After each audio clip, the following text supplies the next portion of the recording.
नमस्कार दोस्तों, हमारे इस चैनल में आपका स्वागत है। और देखिए उदाहरण नंबर 1, कक्षा 8 चैप्टर घात एवं घातांक। इसमें आपको एक उदाहरण दे रखा है 7 की घात 8 भाजक 7 की घात 8, यानी इस 7 की घात 8 में 7 की घात 8 का क्या देना हमें, भाग देना है। तो हमने पिछले वीडियो में पढ़ा था घात एवं घातांक की भूमिका में कि जब हम आधार समान हो और दोनों भाग में हो और घाते हो, दोनों भाग में हो और घाते क्या हो, अलग अलग हो, तो हम क्या करते हैं, जब आधार समान होता है तो घाते चाहे अलग हो या समान हो, लेकिन क्या होना चाहिए, जो आधार है वो समान होना चाहिए। तो हम क्या करते हैं, जो आधार तो वापस वही रखते हैं और घाते को क्या करते हैं, हम माइनस करते हैं, यानी m माइनस n। तो ठीक इसी तरह हम इसी में भी ये करेंगे कि आधार तो हम वापस यही रखेंगे और 8 माइनस 8 बराबर 7 की घात कितने हो जाएंगे, 0। और हमें पता है जिसकी घात 0 होती है, हमने पढ़ा था पिछले वीडियो में, जिसकी घात 1 की घात 0 है तो हम कह सकते हैं कि उसका मान 1 होता है। यानी जिस संख्या की घात 0 होती है उसका मान सदैव 1 होता है। तो 7 की घात 0, तो इसका मान क्या हो जाएगा, 1। देखिए उदाहरण नंबर 2, 4/7 उसकी घात है 5 और 4/7 उसकी घात भी है 5, दोनों भाग में है, आधार समान है। तो हम जैसे उदाहरण 1 किया वैसे ही ये होगा, यानी इसमें जो आधार होगा वो वापस वही होगा 4/7 और जो इसकी घात है वो 5 माइनस 5 हो जाएगी, क्योंकि m माइनस n होता है। तो 5 माइनस 5 बराबर 4/7 और इसकी पावर हो जाएगी 0। और हमें पता है जिसकी पावर 0 होती है उसका मान सदैव कितना होगा, 1। तो इसका आंसर कितना हुआ हमें प्राप्त, 1। उदाहरण नंबर 3, यह आपको उदाहरण दे रखा है 2 की पावर 3 है और इस पूरे की पावर वापस 2 है, इसका आपको मान ज्ञात करना है। तो हमने जब घात एवं घातांक का जो भूमिका का टॉपिक किया था वो वीडियो आप अवश्य देख लीजिए। उसके अंदर दे रखा कि अगर a की घात m है और उसी की पावर अगर n है तो हम उसको a की घात m इंटू n कर सकते हैं, यानी जो आएगा वो दोनों को हम गुणा करते हैं। मान लीजिए ये क्वेश्चन हमें सोल्व करना है तो इस तरह हम इसको सोल्व कर सकते हैं। तो ये a यानी आधार 2 है, पावर mn यानी 3 और 2 है, तो इसको आधार तो वो ही रहेगा और घात का हम क्या कर देंगे, गुणा, यानी 2 की घात अब 3 दूनी 6, यानी 2 की पावर कितनी हो गई, 6। इसको हम आगे सरल भी कर सकते हैं। देखिए 2 की पावर 6 यानी 2 कितनी बार है, 6 बार। 2 into 2 into 2 into 2 into 2 into 2, 2 दूनी 4, 4 दूनी 8, 8 दूनी 16, 16 दूना 32, 32 दूना 64। अगर इसको हम सरल करते हैं तो क्या उत्तर आता है, 64।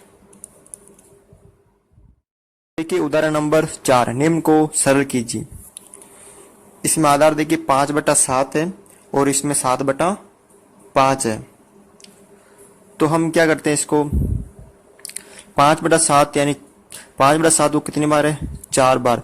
तो 5/7 इंटू 5/7 इंटू 5/7 इंटू 5/7 और इंटू ये 7/5 कितनी बार है, 2 बार है।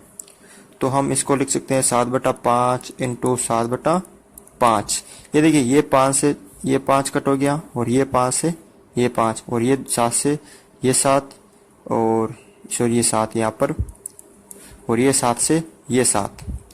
तो यहाँ कितने बचे हैं, 5 और 5 और इधर 7 और 7, यानी 5 इंटू 5/7 इंटू 7। गुणा करेंगे जब हम इनको, 5 25 और 7 7 49। जब इन क्वेश्चन को हम सरल करते हैं तो उत्तर आता है 25/49। अब इस क्वेश्चन को देखिए आप, -2/9 उसकी पावर है -4 और 9/2 उसकी पावर है 2। तो मैंने आपको पिछले वीडियो में बताया था कि जिसकी पावर माइनस में हो, यानी a/b और उसकी पावर माइनस में है, तो हमें सबसे पहले इस पावर को, माइनस वाली पावर को प्लस में बदलना है। तो प्लस में बदलने के लिए आपको इसको सिर्फ उल्टा करना, तो b/a और उसकी पावर क्या हो जाएगी, प्लस की m हो जाएगी। तो यही आपको यहाँ अप्लाई करना है। यहाँ देखिए 2/9 है तो 9/2 हो जाएगा, 9/2 हो जाएगा। और ये माइनस के 9/2 हो जाएंगे और इसकी जो पावर 4 है माइनस की वो प्लस की हो जाएगी, इंटू 9/2 और ये 2।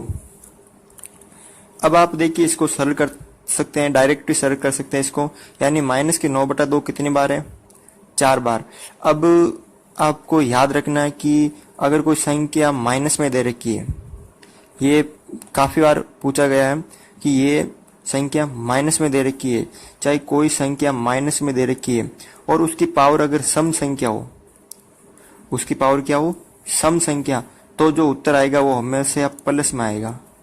और अगर कोई संख्या दे रखी है और उसकी पावर अगर माइनस में और उसकी पावर अगर विषम संख्या में हो, विषम को पता है 1 3 5 7 9 और सम आपको पता है 0 2 4 6 8 10, तो अगर विषम में तो उसका उत्तर हमेशा किस में आएगा, माइनस में। यानी हम कितना भी सरल करेंगे तो जो उत्तर आएगा माइनस में और इसका उत्तर हमेशा प्लस में। चाहे यहाँ पर 215 हो या 216 हो तो उत्तर हमेशा प्लस में आ जाएगा।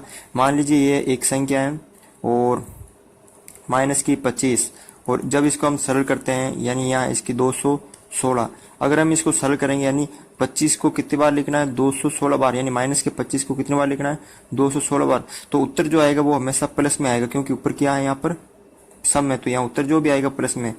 ठीक है, और अगर यहाँ माइनस की और यहाँ अगर 215 होता तो उत्तर किस में आता, माइनस में। तो ठीक इसी तरह यहाँ माइनस है और ऊपर क्या है, प्लस है, और सम संख्या है, तो सम उत्तर हमेशा किस में आएगा, प्लस में आएगा। तो हम लिखते हैं 9/2 कितनी बार है, 4 बार है, 9/2 इंटू 9/2 इंटू 9/2 इंटू 9/2, ये माइनस के है सब। अब ये है 9/2 और ये 9/2,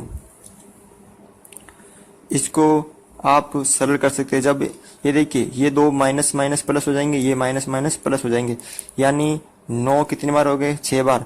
जब आप इनको गुणा करोगे तो आपके पास उत्तर आएगा 5 3 1 4 4 1 बटा 2 दूनी 4 4 दूनी 8 8 दूनी 16 16 दूनी सॉरी यहाँ 2 है, 16 दूनी 32 32 दूना 64, तो यह उत्तर आएगा 64। तो इस तरह आप इसको सरल कर सकते हो।